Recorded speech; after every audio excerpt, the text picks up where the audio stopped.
السلام علیکم ناظرین، صبح ہی صبح دروازے پر دستک ہوئی۔ میں نے اٹھ کر دروازہ کھولا تو گیٹ پر ساتھ والی پڑوسن کھڑی تھی۔ میں نے پوچھا، خیریت؟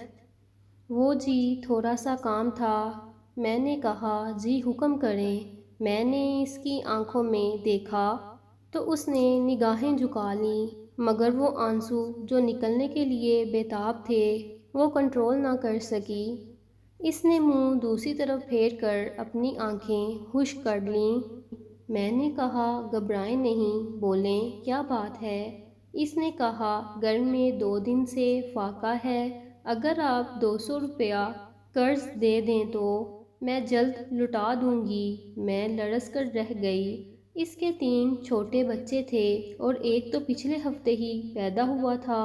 میں نے اس کو اندر بٹھایا اور اس کی مدد کی۔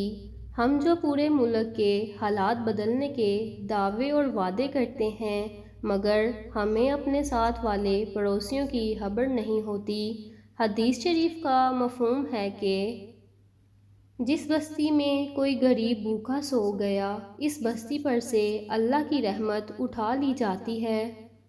خدارا مہربانی اپنے قریب رشتہ داروں اور قریبی پڑوسیوں کا خیال رکھیے۔